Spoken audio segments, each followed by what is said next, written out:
Welcome into DHRE Live. This is the first interview style episode, and we have none other than Jeremy Taggart, who is probably one of, if not the founding agent of Deacon Hoover. You're one of our first five for sure. And the Pinnacle Award winner for 2022. You knocked off the Ngati team, and you've just had a tremendous amount of success growing your real estate business. So, and then we have Sean Sabina, my co-host here, ready to break this down. How you doing, Jeremy? Good. How are you guys doing? Not too bad. Thanks for taking the time out of your day to be here. Yeah, glad to be. So, where are we going to start, Sean? So I was kind of wondering. Yeah, I mean, you've been in real estate, but I know you had a career before that and everything. What led you to real estate? Yeah, so I actually started off as a financial analyst. That was the W-2 job. So I did that right out of school. And I knew I always wanted to be an investor, like from day one. That was kind of decided like halfway through college, the light bulb kind of went off. Like I wanted to get into rental properties. So that was kind of like, I guess that was the ultimate end goal. It's just kind of buy enough rentals to live off those. And then I was just going to work the W-2 job until I got enough rentals to live off those, basically. So the agent thing kind of came later. Kind of as like I guess initially it was planned to be like a side hustle just to kind of supplement my rental property investing. But I did it part-time for a year. And I really enjoyed it. And I think I made like part-time the first year, like my W-2 salary. So I was like, okay, maybe I should just do this full-time. Like it was just a thought in my head, but I kind of grew up middle class lifestyle. So I never really like, it took a while to shift that frame of mind to like, okay, I can do this full time. It's not a steady paycheck. It doesn't have benefits. So there was like kind of a transition period there, like mentally. And then I did that for 2 years. I was actually financial analyst for 2 years, and then I did the agent thing part time for a year at the same time. And then eventually they ended up firing me from the W-2 job. So that decision was made for me. I think I gradually was going to get there anyhow. Like I was thinking about just pulling the plug and doing it, but they made the decision for me. And I remember Alex and Ian, they're like, that's the best thing that could happen to you. And they were right. They made the decision for you, and it was the best decision they could have. Oh, 100%. Like it was just from that point on, it was so much easier to focus on that and just kind of run with it, basically. Yeah. So yeah, investor awesome. First, and then kind of turned agent. And now it's both. You still feel that way, that you're investor first and then agent? I know you have your own team now, but yeah, it's kind of gradually shifted, I guess. That was always kind of the frame of mind at the beginning, and that's kind of why we work with a lot of investors, because it was like basically the same thing. But now, like having success with that and seeing, I guess, the potential income on the agent side, it's almost like that's become a lot more of a focus for me now, even compared to the investment properties. Almost like now it's kind of like starting to shift more towards the agent, focusing on that and using the investments to supplement that almost. So it kind of flip-flopped a little bit. Yeah, like I said, obviously I have a team as well. So I can imagine how that flipped, especially seeing the success you guys have had so far. Oh, that's awesome. I think you're missing a couple details of how you got rolling. I think if I remember correctly, you had an agent who was showing you properties, and that wasn't going so well.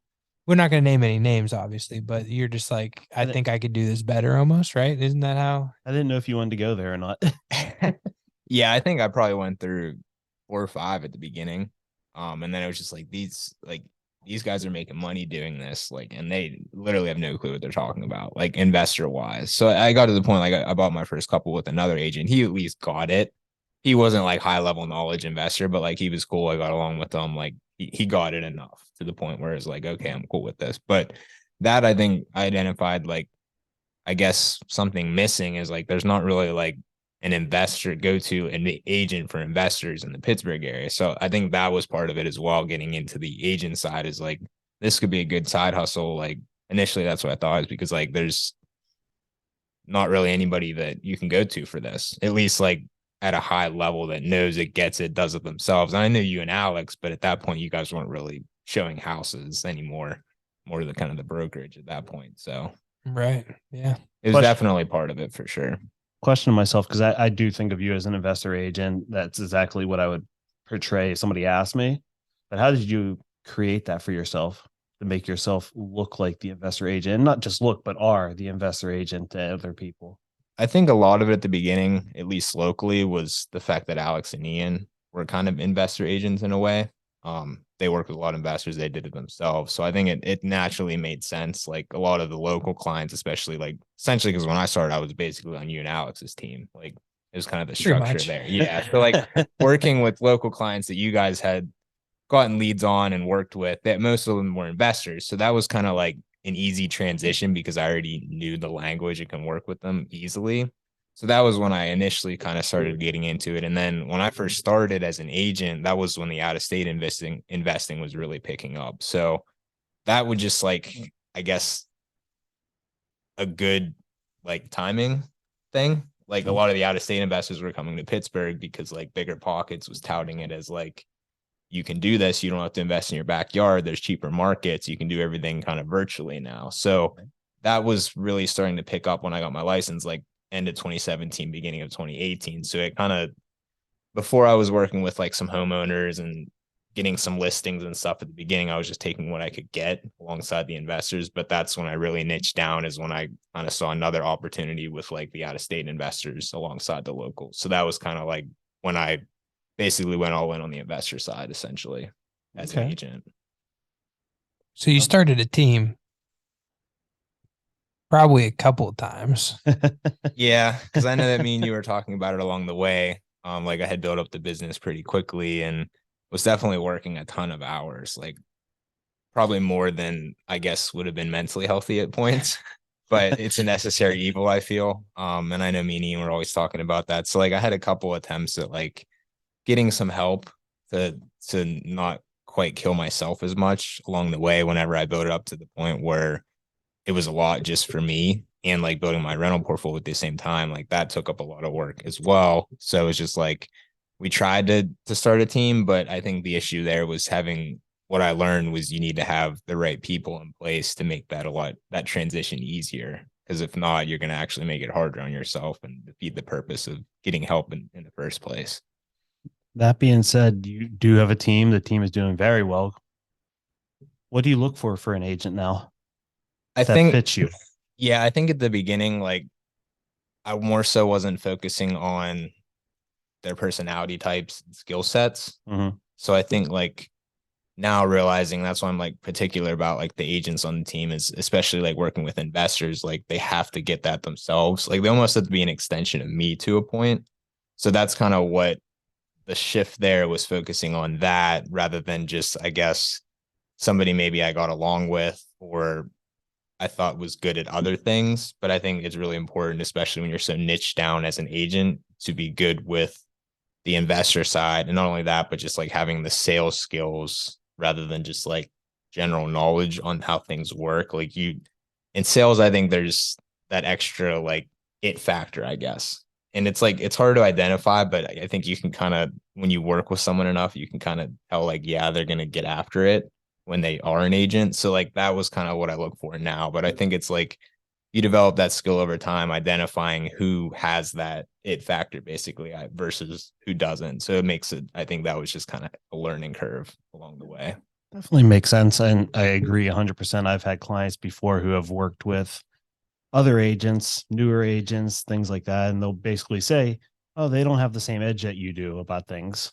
Yeah. It's tenure, it's learning, it's knowledge. And it's not tangible either. It's just like, that's why it's hard to kind of describe. It's just, I don't know, there's something about it. The longer you do this, you realize that it actually is a real thing. It's different. Yeah, it's a difference maker. Yeah. When you walk in with somebody who has somewhat of an idea or is good at it, and they can talk to you that way, versus you walk in with somebody who's maybe been doing it for a few months and they're really uncomfortable. Yeah.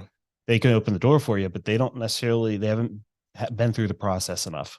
Yeah. And it rubs off on the clients too, because like if you are in that frame of mind mentally, it rubs off on them. And then they're maybe not as confident about it, or especially with like investment properties. Like if you're not confident about the product you're selling, like, that's a completely different they're going to get in their head like big time. So it's just like, I think that was super important. And that's why I think like definitely something, even working like investor as an investor working with an agent, I think that experience of owning investment properties yourself is huge. And it makes it like, that was something I look for now, is like, it makes it easier to speak the language with new clients, and they feel more comfortable, kind of more plug and play than maybe somebody that didn't come from investing.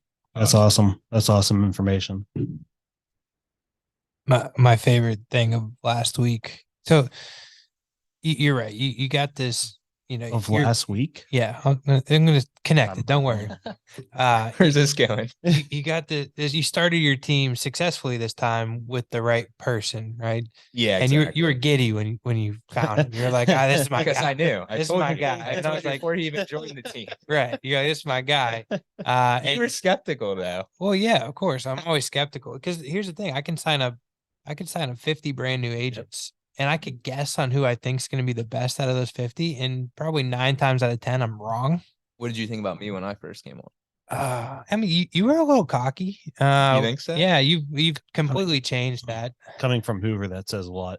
But no, I mean, you were motivated, and the thing is they could be as smart or as talented as can be, but if they don't have that it factor, right? That I'm gonna drink the water when I'm drugged to it, right? Like they need to have that ability to really just put their head down and grind. And you can't teach that. You can't teach work ethic. You can't teach motivation. And that's something that that Liam for sure has. And then what I was going to say is the best part of my week last week was the fact that Liam might be a little too overconfident in some scenarios. I want to hear this. And I agree. I get a text message from one of the top agents in our market, and she's like, and she knows me pretty well, obviously. And she's just like, this mother, like cussing me out about Liam. And he called her and tried to educate her on investing. And he probably had no clue who she was. She's like, I literally have owned investment properties since he was in diapers, which is 100% correct. So he learned a tough lesson last week that you got to look up who you're dealing with. Yeah. I loved it. It literally made my week. It made me laugh so hard. I just needed a good laugh. I was having one of those weeks, and he definitely did well. It was a good laugh. Yeah. So Liam's obviously killing it, but I think you got a good, a couple more agents coming in. Obviously you got Matt, he's doing really well, man. That investor meetup he's doing is fantastic. And I think you guys will be able to build off of that. And then you got, Kirk, and you got Gabe, and you got a really good, and Sarah now on the team. So you got a really good crew going. I mean, where do you see yourself to stop recruiting at some point? You think you're going to keep growing it? What do you think? What's next? Yeah, I think I definitely want to continue to grow it. Just like the goal is just to be kind of the go-to investor team for local and out-of-state clients. And I think that there's a ton of opportunity still for that. Like I said, especially with the out-of-state investing, like Pittsburgh's still one of the most affordable markets in the country. And I think it always will be, to a point, like, compared to some of the more expensive areas. So, and it's also getting more popular kind of as the years go on. So I think that's kind of like continuing to just kind of hit that hard. And I think there's opportunity to take it and run with it, like just being the go-to investor team. So really just building that up, and then kind of probably bringing on as many agents as would be needed, I guess. The nice thing about that is everybody can kind of has varying degrees to how involved they want to be. Like somebody like Liam, he wanted to go full-time into it. He's going to be doing a lot more than maybe somebody wants to do it part-time. So that's the cool thing, is you can kind of like interchangeably, anybody that comes on, they can work basically on it as much as they want to, and kind of, they want to go full-time, they can. If they want to do it part-time, do a few transactions a month, that's cool too. But it's like, that's cool. You can kind of interchange with it. So yeah, I think just because I was kind of unsure when I was starting the team, like, do I want to just, when I was a solo agent, I know me and you have spoke about this plenty of times when we were talking about potentially starting a team, is like, I could just kind of like coast, I guess, after, and not take it to the next level. Like I built up a good book of business now. I could just continue to work as a solo agent, maybe not do quite as many new deals, just work with my clients I have worked with, not take on a lot more, just kind of like do the rental property thing. But that's when I kind of decide, like, I do want to take it to the next level. I think I enjoy the challenge of building it, and just kind of like building it up to that point already. Like, why would I not continue with it? That's kind of how I felt. Like, even though I could have just kind of continued as a sole agent and slowed down, like I wanted to continue building what I already started to build, basically. So that's the plan, is just continue building it and niche down on the investors, I think. So going forward. Awesome. What's your plans for Broke to Fi? And if you want to explain that, and do you want to maybe talk about that real quick before we're done The here? meetup group or No, like the podcast? podcast and the whole thought behind everything. Yeah, I think like now that I'm kind of like in the team leader role, doing more kind of giving back in a way, educating to newer investors. Now that I'm not quite as much in the weeds, doing the day-to-day, showing houses, writing up offers. So I think with that, the goal is just kind of like we have the meetup group podcast, just helping newer investors kind of get into the game. I think it's super helpful as somebody just starting out as an investor to have kind of those local people maybe you can look up to that are maybe a few years ahead of you, to kind of piggyback off them, follow in their footsteps, see what works for them in this market, and just kind of give back and teach them kind of what worked. Like when I was first starting, like I learned all these things along the way, teach them kind of what I've learned and help them get rolling on the investor side as well. So I think that's the Awesome. main goal with that whole thing there. Yep. And then of course life's going to be, going in the future. Someday you'll be starting a family, and maybe you live in part of the time in Florida. How do you see yourself when you're in Florida? How do you think that's going to affect you managing your team? That's another reason why I wanted to kind of set the team up, is like to still be able to do the business no matter where I am. So like at this point, like the team members can show the houses while I'm gone, and I can still be there mentally as needed to kind of help them, lead gen, anything like that. So and that was another reason, is like setting up the team. It allows you to kind of be more location independent. So that's another perk, I guess, of the team as well. So it's like being able to continue to still work towards that no matter where I am, so I can travel more and do other things, but not be quite much in the weeds if I don't have to, but still give the agents on my team an opportunity to have that scalable income that was so critical for me in the first few years to build that up. Kind of more scalable income to buy more rental properties with. So it's like kind of like giving them that opportunity at the same time, while them helping me with location independence, giving them the platform to be able to make more money than they might at their W-2 job, like I had when I first started with sales. Awesome. Well, I don't know about you, Sean, but I couldn't have thought of for a better guest for our first ever studio interview. We got the new studio all built out. We're excited to use it. And Jeremy, you're just a tremendous success, and I'm so proud of everything that you've been able to do. And I'm so happy you're here with us. So I have good mentors. appreciate that. Absolutely. You're making them blush. Him and the deacon, the best brokers there are. Wow. Shots fired. Is that really a shot? I don't know. I mean, there's maybe, who knows? But no, we appreciate you being here, Jeremy. And I'm looking forward for my invite to Broke to Fi. So hopefully I'm on your show here soon. We need to get it on the calendar. Absolutely. All right. Well, with that being said, we're gonna sign off.